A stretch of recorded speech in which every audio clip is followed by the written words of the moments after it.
Bisa menyimak tayangannya via channel YouTube di LPPL Radio Suara Sidoarjo. Karena kalau melihat atau membaca media-media sekarang ini kan ada beberapa peristiwa ya. Di antaranya seorang YouTuber ini yang berhasil ditangkap di Bali karena juga menistakan agama tertentu. Lalu juga seseorang yang juga ditangkap karena menistakan kitab suci agama tertentu ya. Jadi kalau kita melihat trennya dan kalau Anda googling gitu ya, penista agama, di situ banyak ada beberapa orang yang sempat ditangkap dan diadili karena melakukan penistaan agama. Nah, pertanyaannya adalah pantaskah penista agama ini diciduk? Kita ngobrol bersama Haji Sami Haji Makin Rahmat SPD SHMH, Ketua LPBHNU, Lembaga Penyuluhan dan Bantuan Hukum NU Kabupaten Sidoarjo. Assalamualaikum Ustadz Makin. Waalaikumsalam warahmatullahi wabarakatuh. Alhamdulillah bisa join ini. Ya, Luar biasa. Ini kalau saya baca atau saya lihat backgroundnya ini benderanya kaum Nahdiyin ini kalau nggak salah nih. iya Betul. nih logonya NU Luar biasa, Masya Allah. Di rumah atau di mana ini Ustadz? di rumah. Di rumah. Sehat selalu ya Ya, Ustadz ya. Alhamdulillah. Ustadz makin alhamdulillah. kalau kita membaca tren berita sekarang ini atau yang lagi viral beberapa waktu terakhir Ya, ini kan ada beberapa penista agama yang ditangkap. Tidak hanya di yang nangkap tidak level polsek atau polres atau polda ya, langsung ke Mabes Polri ini. Karena ya, mereka diduga melakukan penistaan agama. Nah, kalau kita membaca atau mencermati tentang penista agama, bisa dijelaskan lebih lanjut. Apa sih penista agama itu sebenarnya, Ustadz Makin? ya. Terima kasih. Assalamualaikum warahmatullahi wabarakatuh. Alhamdulillah wa syukuri wa atina wa la khawla wa la quwata illa billahil aliyadzim. Eh, Pendengar LPPR Radio Suara Sidoarjo dan mitra yang insya Allah selalu mendapat rahmat taufik dan hidayahnya Allah. Karena hidayah ini salah satu hak prerogatif Allah terhadap hambanya, bahkan baginda Rasulullah saja tidak punya kewenangan. Dan mudah-mudahan melalui tema ngaji hukum di penghujung hari kemerdekaan, yaitu 17 Agustus, karena ini masih di bulan Agustus, mudah-mudahan para pendengar, khususnya kru Radio Suara Sidoarjo, merasa dirinya merdeka, dohiron wa batinan. Amin. Karena orang yang merasa dirinya tidak merdeka tentu akan mencari-cari sesuatu yang dianggapnya menjadi simpul kompensasi terhadap ketidakkesewenangannya. Nah, termasuk dalam penistaan agama. Tentu namanya penista, maka orang ini merasa apa yang dia lakukan dan dia ucapkan itu bagian dari argumentasi subjektif yang bersangkutan, sehingga mencampuri urusan-urusan yang itu mengarah pada agama yang diserang. Nah, sekarang ini kan kita bicaranya tidak hanya Islam, karena juga ada orang yang mengaku dirinya Muslim ternyata juga melakukan penistaan terhadap Alkitab maupun kepada kepercayaan agama yang lain. Tentu ini sesuatu yang menjadi sebuah fenomena yang perlu disikapi dengan sangat bijak, dengan wajar, tapi juga harus tegas dan sesuai dengan proporsi yang ada di masyarakat. Ya, kita tahu bahwasannya negara kita ini kan berlandaskan azas atau Pancasila begitu ya. Ya, Di ya, Pancasila betul. itu di Ya, sila pertama adalah ketuhanan yang Maha Esa, dan di situ juga ditegaskan bahwa di negara kita ini bukan negara agama atau ya, juga betul. mungkin bukan negara, kalau boleh dibilang bukan negara Islam gitu ya. Jadi Ya, kita harus saling menghargai, saling menghormati antar satu agama dengan agama yang lain. Tapi kalau Anda melihat fenomena orang saling menistakan agama yang lain dengan yang dia anut begitu, itu apa yang menjadi penyebabnya ini, Ustadz Makin? kalau saya melihat perkembangan kekinian ya, bukan sekedar ketidaktahuan, tapi sudah mengarah pada sebuah tujuan kamuflase, dan itu pada mengarah kepada semacam connection agreement. Jadi ada bisnis. Karena apa? Orang yang aktif sebagai YouTuber tentu dia juga ingin ada follower, ada subscribe, ada orang yang menjadi jamaahnya seperti itu, menjadi followernya kan gitu kan, dan itu semakin dia banyak diminati tanda kutip terhadap pernyataannya itu, baik itu pernyataan yang sifatnya baik maupun kontroversi bahkan yang menjerumuskan, tentu punya imbal balik. Nah, disinilah mulai orang atau oknum itu tidak ambil pusing, tidak ambil peduli terhadap karakteristik dan kompetensi terhadap keilmuannya. Jadi asal jeplak, asal ngomong, jadi asbun lah itu bahasanya, jadi asal bunyi. Tapi dia melihat ketika banyak orang yang bersautan, kemudian berciutan di dunia maya, kan begitu kan, baik itu di Instagram maupun di sarana-sarana yang lain, tentu mempunyai efek. Nah, dan efek inilah yang sekarang ini harus dipertegas, ya, karena dalam KUHP, termasuk yang revisi itu dan tidak ada juga perubahan, itu sudah jelas di situ. Jadi yang dikaitkan bahwa tadi itu, bahwa di pasal 156 itu sudah jelas. Nah, kayak yang Muhammad Kece itu hampir semua orang pakar hukum terutama dalam kaitan secara normatif yaitu dilihat itu sudah memenuhi unsur itu kan gitu kan. Jadi dipidana dengan pidana penjara selama 5 tahun barang siapa dengan sengaja di muka umum mengeluarkan perasaan atau melakukan perbuatan yang pada pokoknya bersifat permusuhan,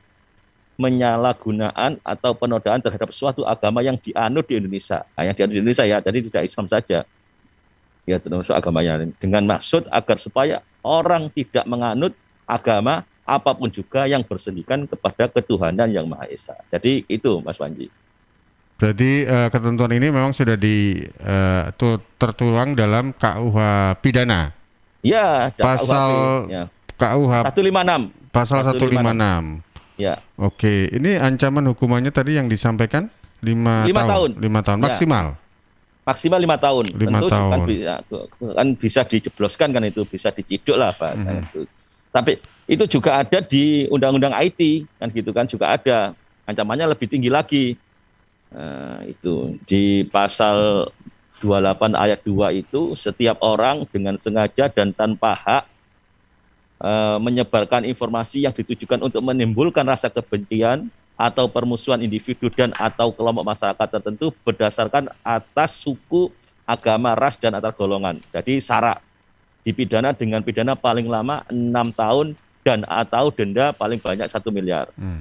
Jadi selain ancaman pidana penjara juga ada denda maksimal atau paling banyak 1 miliar.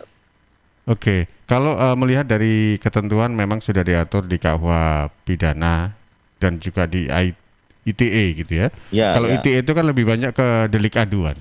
KUH pidana itu kan tanpa harus dilaporkan, sebenarnya kalau ini sudah melanggar ya berarti bisa saja kan ditangkap.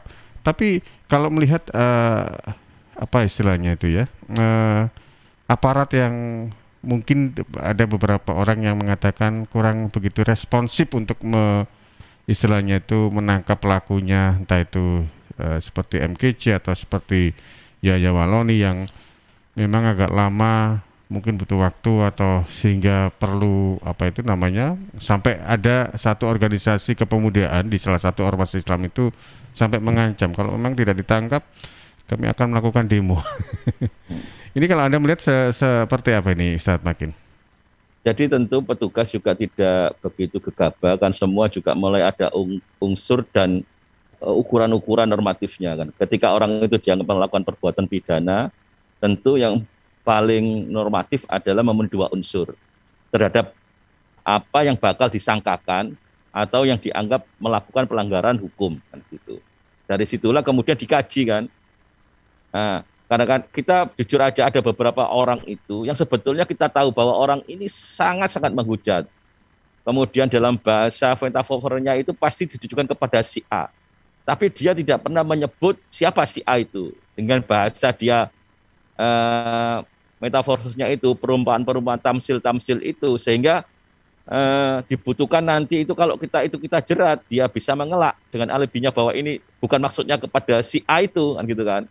Maka akan dibutuhkan banyak perumpamaan yang lain bahwa itu sudah mengarah ke si A kan gitu kan. Tentu nanti dibutuhkan keterangan ahli bahasa, keterangan ahli, kemudian bagaimana terkait dengan kalimat-kalimat yang diucapkan, ujaran-ujaran yang disampaikan, tentu membutuhkan sesuatu pertimbangan. Tapi juga ada orang yang kelihatan memang sudah frontal, memang sengaja menyerang. Tapi sekali lagi bahwa yang diserang itu pada proses pribadi, sehingga yang dibutuhkan adalah yang bersangkutan harus melaporkan kan gitu. Karena yang diserang itu bukan dalam kepentingan kelembagaan seperti seumpama ormas A, ormas B dan seterusnya kan begitu. Termasuk mungkin Nahdlatul Ulama dengan sekarang ini masih sering digoreng kan Islam Nusantara kan gitu kan. Nah, mulai kemudian bercabang di situ kan gitu, bahwa ketua umum PBNU itu akhirnya si A dan ini dan seterusnya. Bahwa kita di lingkungan NU itu sebetulnya sudah paham, atau masyarakat umum yang sifatnya seperti guyonannya Pak Malik Fajar dan Pak Hasyim Mujadi kan gitu. Ketika Pak Malik Fajar itu dia merokok kan gitu, padahal Muhammadiyah mengeluarkan fatwa bahwa merokok itu haram kan gitu kan. Nah, tapi ketika rokoknya habis, Pak Hasyim, saya sekarang kembali ke Muhammadiyah kan gitu. Nah, ini jok-jok yang sifatnya mungkin di lingkungan bawah tidak bisa nerima itu kan gitu kan, tapi di lingkungan elit itu kita bisa memahami bahwa termasuk di NU bahwa kontroversi terhadap hujah-hujah atau pendapat itu hal yang wajar. Tapi ketika kemudian menyentuh sesuatu yang sifatnya sensitif, yang melibatkan banyak umat itu resah, kemudian berpotensi terjadi sebuah gesekan-gesekan sosial, maka aparat harus juga segera mengambil sikap. Dalam kaitan ini, MUI tentu sudah mulai memberikan sinyal-sinyal, dan sinyal itu tentu tidak harus butuh kemudian penelaan, karena apa? Ketika nanti dibutuhkan, pasti MUI juga terlibat nanti sebagai ahli, kan begitu. Iya, tapi memang meskipun akhirnya sudah ditangkap gitu ya, tapi memang waktu itu sampai dari MUI juga mengeluarkan statement bahwasanya ini penista ini harus segera ditangkap biar nggak semakin meresahkan masyarakat gitu ya. Betul. Baik, karena kalau kita mengaca sebenarnya negara kita itu kan, kita ini memang setiap orang kan pinginnya hidup damai, tentram, saling bergandengan satu sama lain, tak apapun itu agamanya. Kita kalau mungkin komparasikan dengan negara-negara Timur Tengah itu kan yang tiap hari itu rasanya menderita. Kita kan nggak pingin seperti itu ya Ustadz. Betul. Nah, kalau Anda melihat ini sebenarnya siapa sih yang bermain? Apakah ada kelompok-kelompok tertentu yang ingin membuat chaos negara kita, kerukunan umat beragama kita yang sudah berjalan berpuluh-puluh tahun bahkan ratusan tahun? Apakah ada kepentingan atau kelompok tertentu ini yang ingin membuat Indonesia jadi hancur atau gimana ini Ustadz? Tentu kalau berbicara tentang sejarah, kita ambil ibarat, tentu pelajaran yang sangat berharga, bahwa kepentingan yang sebetulnya menjadi sebuah hal yang patut disyukur dan diwaspadai adalah kekayaan alam, kondisi yang luar biasa, tempat yang sangat strategis di Indonesia. Dari kekayaan bumi, alam, dan isi-isinya, bahkan lautan yang melimpah ruah dengan isi segala bentuk ikan dan kekuatan-kekuatan yang lain, tentu menjadi sebuah objek yang sangat menarik bagi siapapun, terutama negara-negara yang punya kapasitas dan kemudian logistik, kemampuan finansial untuk mengadakan, untuk ekspansif. Dan kita itu paham kan gitu.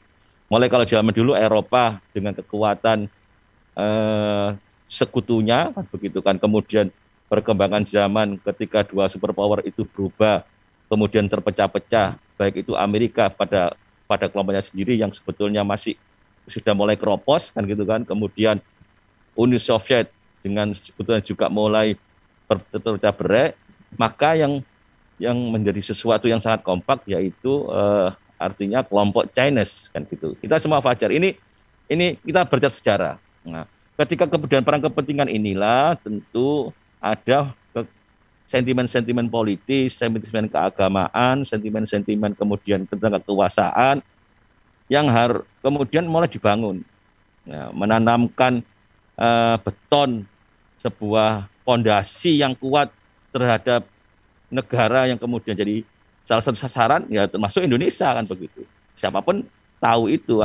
Jangan sampai kemudian orang-orang yang kemudian baru mulai menikmati dan dia merasa dirinya warga Indonesia, tapi kemudian dengan lagaknya, dengan style yang kemudian lupa terhadap kacang dengan lanjarannya, dengan akar di mana dia tumbuh, itu kan sesuatu yang sebenarnya harus dipertanyakan. Nah, dari situlah kepentingan-kepentingan itu yang sampai sekarang ini sulit sekali dideteksi. Maka hal yang perlu untuk menjadi filter ya tadi itu undang-undang itu, karena Indonesia bukan negara Islam, bukan negara kemudian sekuler. Nah, ketika kemudian orang bebas berpendapat tentu ada batasan-batasannya. Bukan kemudian pas di Undang-Undang Pasal 27 bahwa kebebasan berpendapat itu dibiarkan, apalagi nyun sewu yang terakhir itu berargumentasi bahwa saya bayar pajak kan gitu kan. Maka saya bayar pajak ini, aparat itu seharusnya melindungi saya kan begitu. Sekarang pertanyaannya dibalik kan gitu. Iya, saya juga orang yang bayar pajak tapi merasa juga terganggu dan merasa sangat dirugikan, sangat dilecehkan terhadap ucapan yang bersangkutan. Nah, tentu inilah artinya aparat harus juga bijak. Nah, yang sangat lugas dan tegas itu di sini dibentukkan. Kalau kemudian seperti orang tidak ngerti apa-apa, saya tidak ngerti apa-apa, mengapa saya ditangkap? Nah, saya pernah di Suara Sidoarjo menyampaikan sebelumnya, kan saya juga mendampingi klien yang kena IT. Awalnya prinsipnya seperti itu. Ketika kita berhujah, kita bermusyawarah dan kita sampaikan, ternyata orang yang tersepuh ini dan sekarang sudah almarhum itu baru sadar bahwa yang dilakukan itu salah, gitu kan. Saya juga yakin pada siapapun ketika kemudian dia sekarang ini merasa dirinya benar, tentu cari salahnya itu sulit. Bukan kita yang di luar, tapi dia sendiri karena merasa dirinya benar. Apalagi kalau merasa dari kebenaran itu memperoleh pundi-pundi yang secara finansial, secara ekonomi dia merasa terbantu kan gitu kan. Transfer mengalir karena dia followernya semakin jutaan, kemudian banyak, dan argumentasi yang kontroversial masih ditunggu, tentu itu dia lupa kan gitu kan. Dan tidak pernah ngaji, saya tidak pernah ngaji Al-Quran, tidak pernah ngaji hadis, tidak kenal asal-usulnya itu nasabahnya gimana, hasil furudnya bagaimana, kemudian sanadnya bagaimana, langsung berucap dengan merasa bahwa ini yang benar. Nah, mungkin pernah kan itu kemudian yang bahwa Nabi Muhammad itu pernah artinya tersesat kan gitu kan. Nah, yang wadduha yang terusnya itu kan bahwa Nabi Muhammad itu kemudian karena sesat kemudian dapat petunjuk kan itu, bahwa pada tersesat itu setelah mufasir ahli tafsir menyampaikan bahwa itu adalah ketika Rasulullah dulu berjalan di Abwa, kemudian ada malaikat dan jin yang kemudian ingin menyasarkan, tapi karena dapat perlindungan Allah maka diberikan petunjuk itu kan begitu. Jadi karena tidak tahu dianggap ini terlek gitu loh, bahwa kan gitu. Apalagi kayak kafir ini tidak kan semua kafir artinya kafir yang memang harus, kan di Islam kan ada yang orang jalan keras kan, bahwa kafir harus dibunuh kan gitu kan. Nah, kafir dimi atau kafir. Nah, ini yang menurut saya juga harus tidak segampang itu kemudian memberikan hujah. Itu Mas Wanju. Betul. Dan tentunya ya sekali lagi bahwa kita sebagai masyarakat, konsumen media atau yang kebetulan dapat info atau mungkin ya kadang-kadang kan banyak aplikasi yang kita miliki gitu ya. Mulai dari WA Group, kemudian ada Facebook, Instagram dan sebagainya.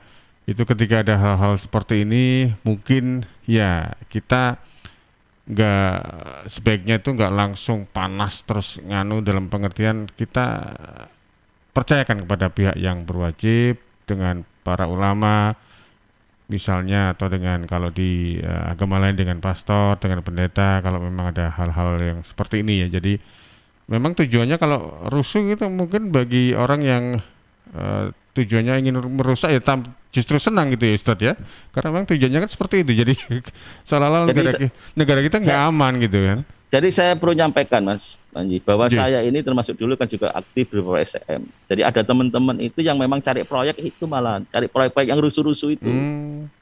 Jadi itu saya wallahu alam ya, saya sumber dananya dari mana, dan dia itu pernah ngajak itu gitu. Ayo Pak Ustadz ajak ini nanti yang bagian artinya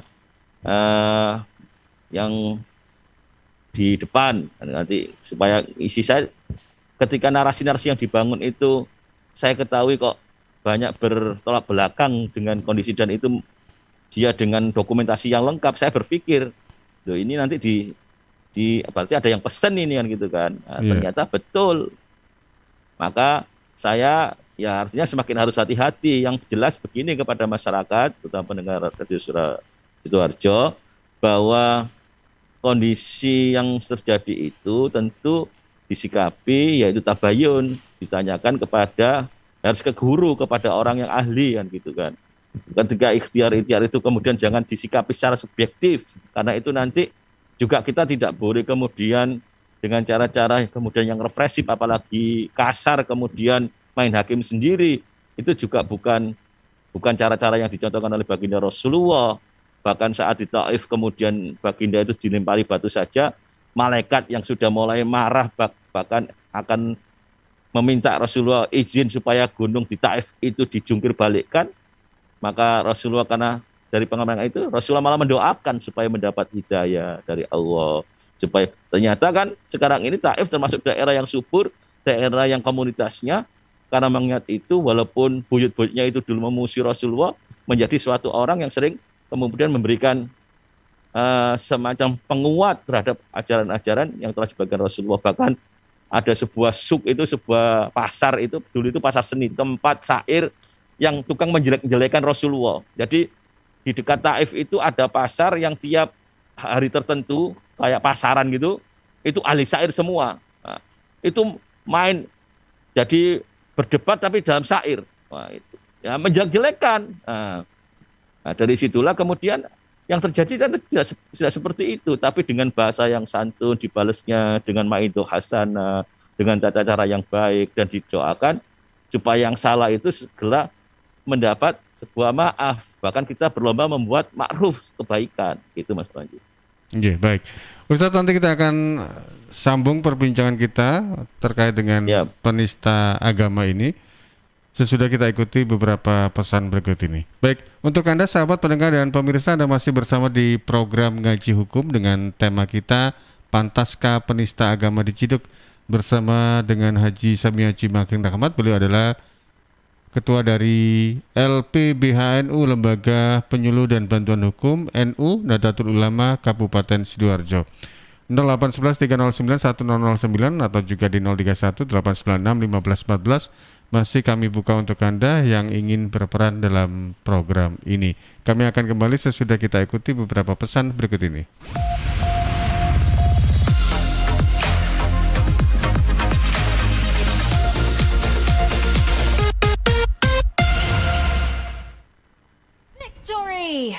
Yeay, turret musuh hancur.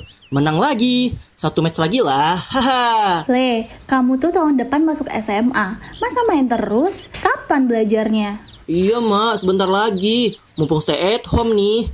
Loh, justru kalau stay at home harus tetap rajin belajar dong. Bosen mah, belajar gitu-gitu aja. Kalau mau lihat buku lain atau coba-coba latihan soal, harus beli lagi. Nih, coba ya, mana-mana smartphone kamu. Buka Indium Study di browser. Dengan 10.000 aja, kamu dapat mengakses buku pelajaran, tryout, dan video tutorial menggunakan laptop maupun smartphone. Lengkap dari tingkat SD, SMP, sampai SMA. Oh iya bener mah. Kayak harga bakso aja ya. Pas buat aku untuk persiapan masuk SMA tahun depan. Perlu banyakin latihan soal nih. Nah, pinter. Belajar yang rajin ya. Wujudkan bersama IndiHome.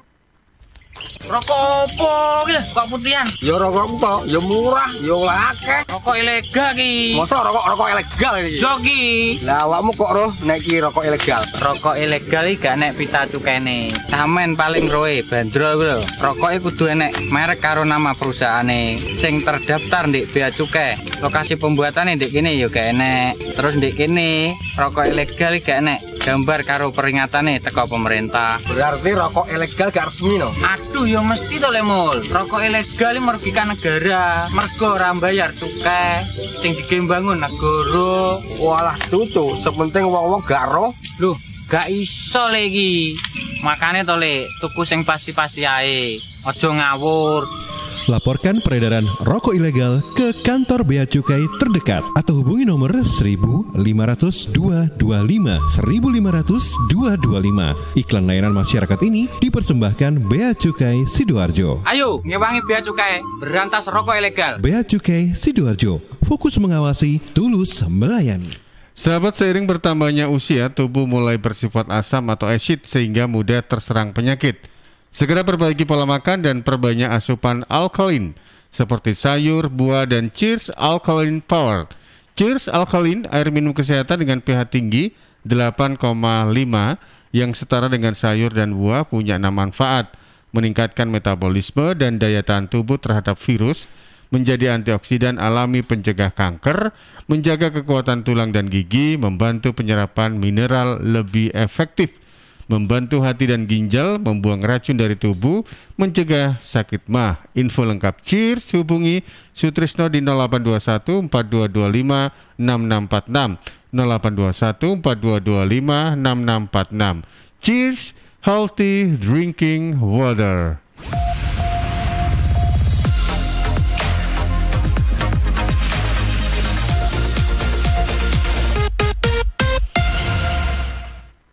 Baik, terima kasih Anda masih bersama kami dalam program Ngaji Hukum dengan tema KIPA Pantaskah Penista Agama Diciduk, yang juga disiarkan secara langsung di beberapa LPPL, diantaranya Ersal Nganjuk, Praja Angkasa Trenggalek, dan RGR Tulungagung, serta Radio Suara Sampang.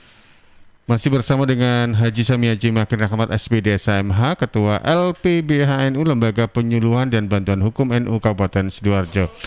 Ya Ustadz Makin, Ya, saya mohon izin ke redaksi dulu, ada beberapa pertanyaan ini yang sudah masuk ya. siap. Baik, ada Nikinik.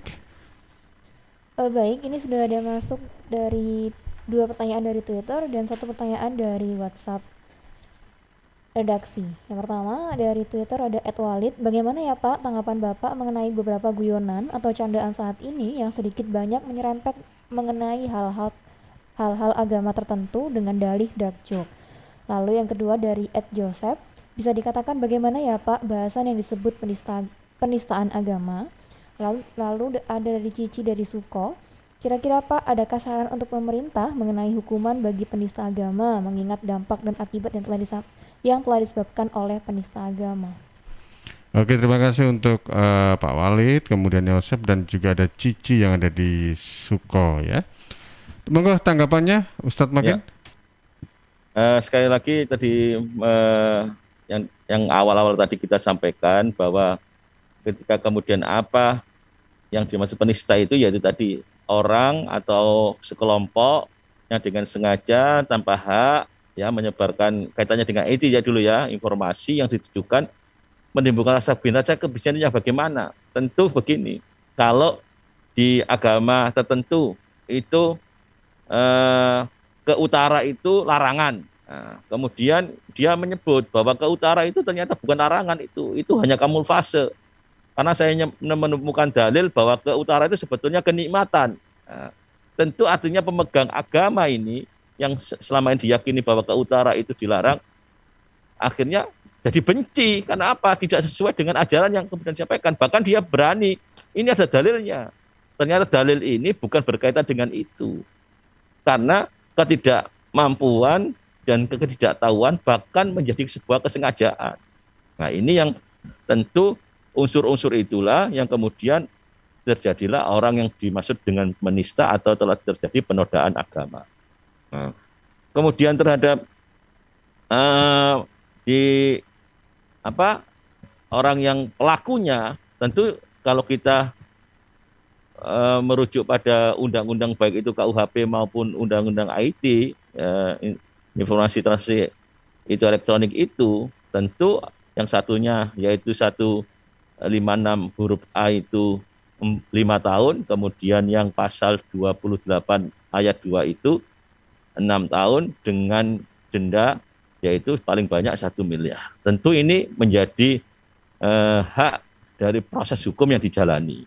Unsur-unsurnya itu meringankan, memperberat, atau kemudian ada unsur-unsur yang lain sehingga dalam proses nanti pembuktian mulai dari proses penyidikan sampai proses penuntutan dan persidangan di pengadilan nanti baru diketahui sekali lagi bahwa ini subjektif dari aparat penegak hukum, tapi tentu ada bukti-bukti yang menjadi panduan dalam menghukum seorang. Tentu tidak bagi orang yang melakukan bahwa ini dianggap tidak menista, tidak melakukan penodaan, ya dia berusaha bahwa ini saya tidak. Kaitannya dengan juk-juk tadi itu. Nah, tentu nanti melibatkan ahli bahasa kan gitu. Bahwa ini banyolan atau semacam guyonan ini memenuhi syarat bahwa ini dianggap menista atau mencela atau kemudian mengandung unsur sara atau tidak, tentu kita tidak asal kemudian menjustifikasi saja atau mengsangkakan saja, tapi sudah sekali lagi bahwa itu ada melalui proses itu, Mas Panji. Yang pertanyaan dari Mbak Cici tadi mungkin perlu dinotis juga. Apakah kalau standarnya itu kan untuk hukumannya 5 tahun penjara ya maksimal kalau tidak salah ya, sesuai dengan KUHP. Apakah nantinya akan bisa ditambah karena mungkin akan memberikan efek yang bisa berbahaya pada masyarakat, jadi masyarakat itu saling serang, saling bunuh gitu ya, karena ya tadi itu. Jadi karena kalau kita mengacu pada kasus yang dulu pernah terjadi di Ambon itu beberapa waktu lalu kan sempat memakan korban jiwa yang cukup banyak gitu, saling serang antara satu agama ke agama yang lain gitu.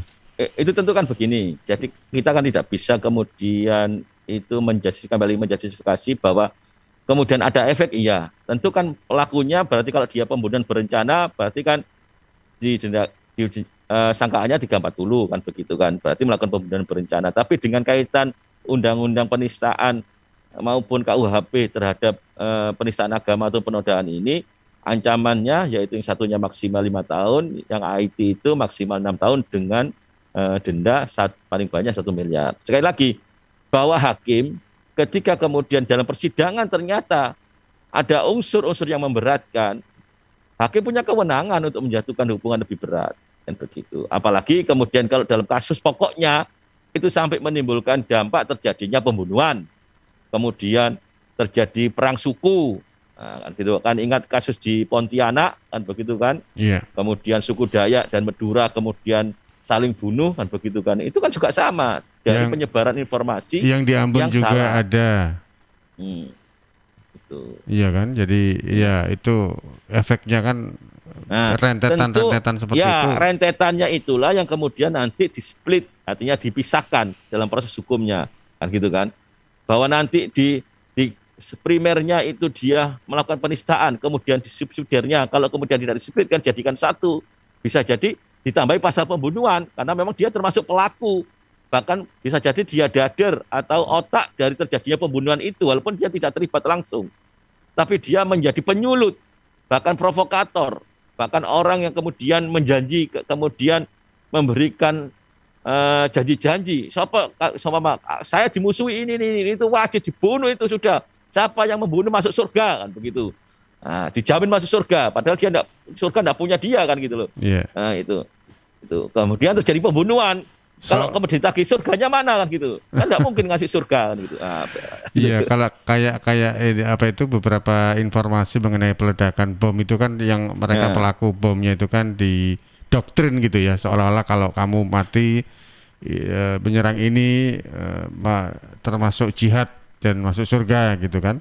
Iya, jadi kayak mujahid itu, baik itu yang tergabung di ISIS maupun Taliban dan sebagainya, yang kemudian dicap bahwa ini teroris, kan kita tidak dalam tanda kutip kemudian menghakimi bahwa yang bersangkutan itu memang teroris kan gitu, tapi pelaku dan unsur yang menjadikan efek tadi sekali lagi itu dia ngelempar bom, di situ polisinya 2, kemudian masyarakatnya puluhan, yang meninggal polisinya 1, yang lain meninggal. Nah, ini kan mudorotnya kan banyak, masyarakat yang nggak berdosa jadi korban.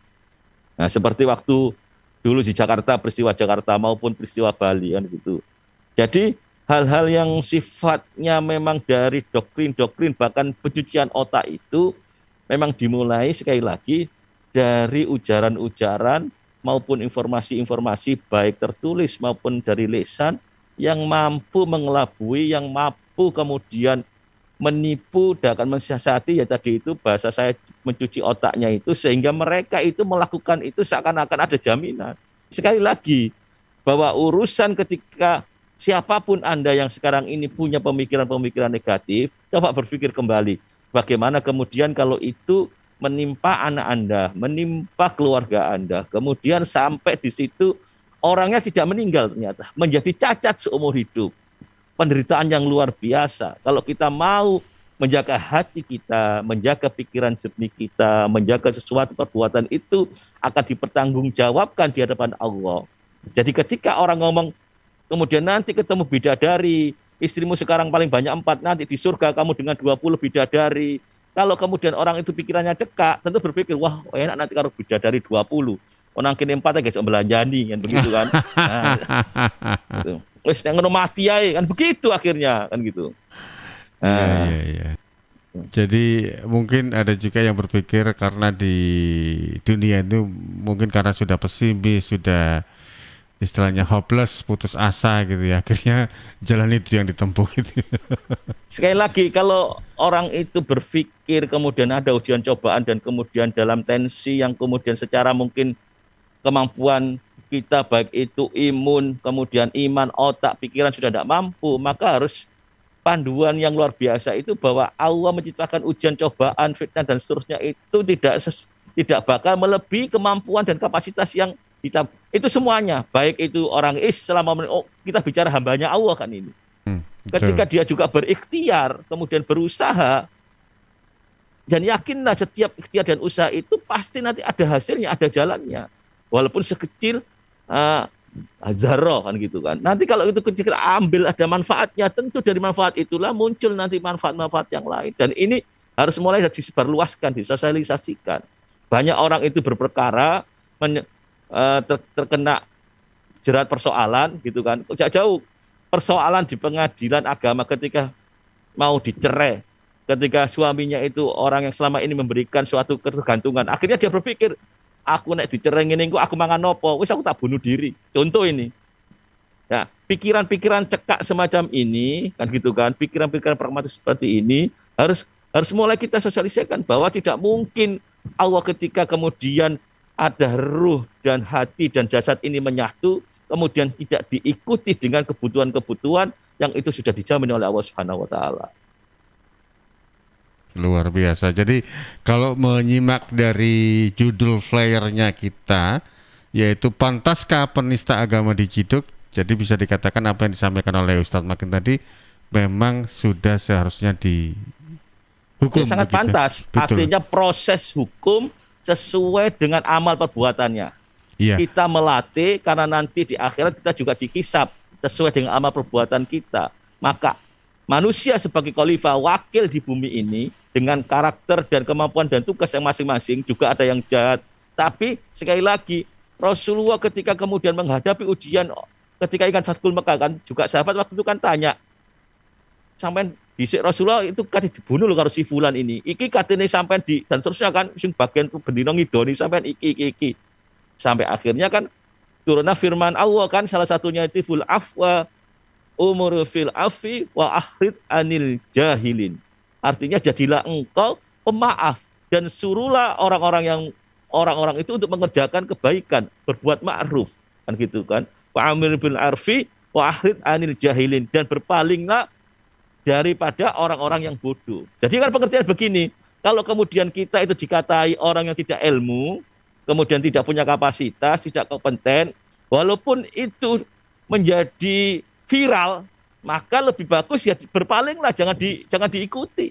Sudah, rumusnya sederhana. Atau malah jangan di forward atau di broadcast gitu sudah, ya. Kalau bisa ya di tag, ditutup sudah. Cukup berhenti di kita lah ya. Iya, sudah. Kita jangan disebar, di-share. Kemudian ini bagus, ini di-share. Berarti kita ikut menyumbang jariah kebodohan, kemaksiatan. Kan gitu berarti. Betul. Kita ikut andil. Nah, itu. Baik, baik. Luar biasa ini Ustadz Makin. Baik, Ustadz Makin, terkait dengan tema kita ini penutup ya bagi Ya, kita siap. semuanya, karena bagaimanapun juga kalau pemahaman saya sih semua agama itu mengajarkan kedamaian, kasih sayang, saling hormat menghormati, dan jangan sampai ini kita terpecah belah ya, karena kalau rusuh dan saling bermusuhan, apalagi kalau kita bayangkan negara kita seperti Timur Tengah, aduh, kita kerja nggak bisa, justru yang ada itu adalah penderitaan dan juga kelaparan lah istilahnya gitu ya. Monggo, Ustadz Makin.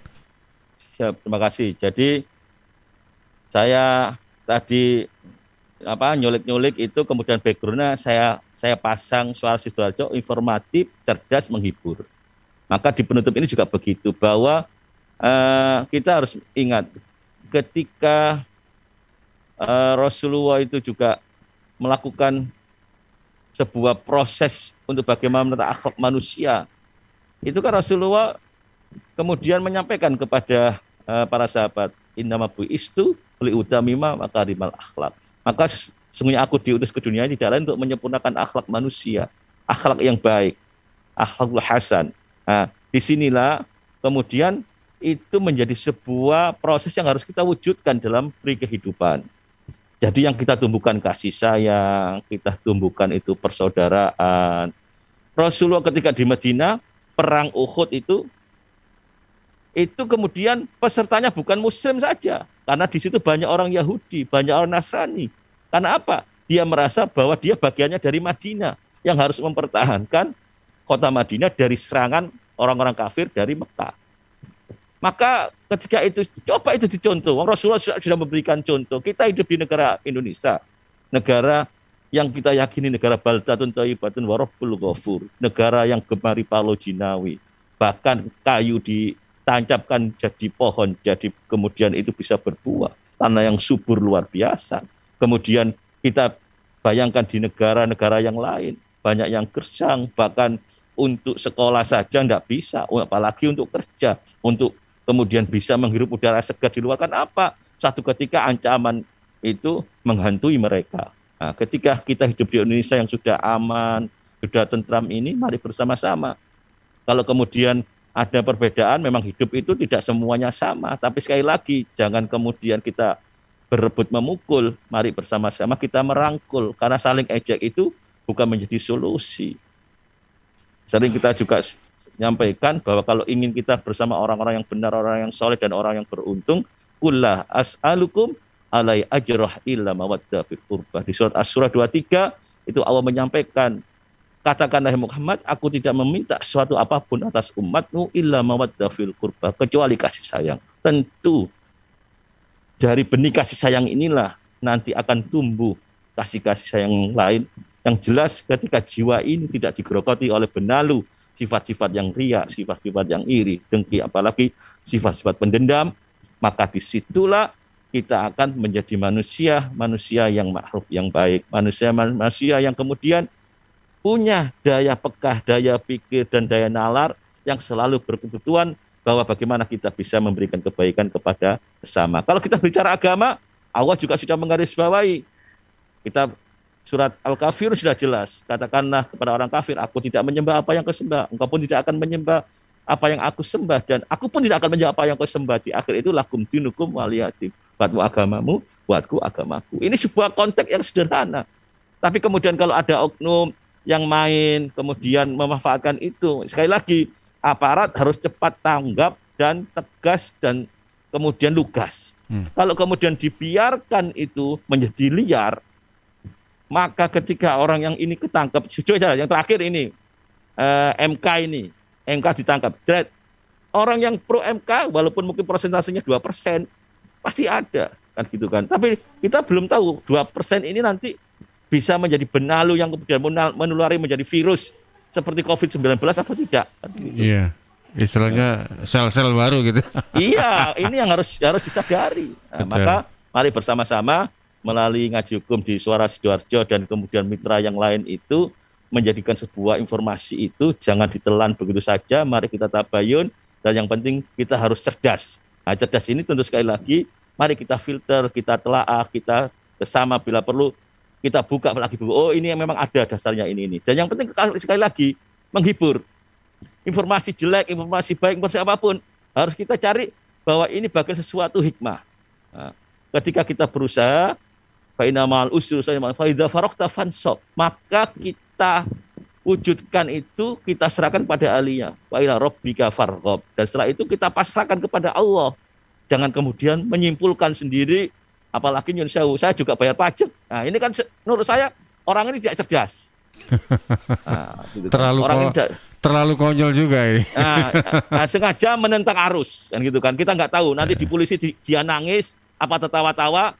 Kalau kemudian dia ngaku ada kelainan jiwa, menurut saya kejiwaan nggak perlu diperiksa, kan begitu kan. Ya. Nah itu. Ya, betul. Ya. Baik, luar biasa Ustadz Makin. Ustadz Makin, kita pamit dulu ya. Kita sudahi. Terima kasih untuk waktunya. Salam sehat selalu untuk Anda dan keluarga. Semoga senantiasa bisa memberikan syair dan syiar yang menyejukkan untuk kita semuanya. Terima kasih Ustadz Makin. Assalamualaikum. Waalaikumsalam warahmatullahi wabarakatuh. Dan pemirsa Suara Sidoarjo juga begitu, mudah-mudahan diberikan sehat walafiat, khairan wa tawil umurana, bisa menjalankan kehidupan dengan sempurna, purna warnanya yang luar biasa, tapi di akhir hayat husnul khotimah. Assalamualaikum warahmatullahi wabarakatuh. Waalaikumsalam warahmatullahi wabarakatuh. Terima kasih Ustadz Makin. Dan demikian tadi sahabat pendengar dan pemirsa, Anda sudah ikuti program Ngaji Hukum dengan tema Pantaskah Penista Agama Diciduk bersama Haji Sami Haji Makin Ahmad SPD SHMH, Ketua LPBHNU Kabupaten Sidoarjo.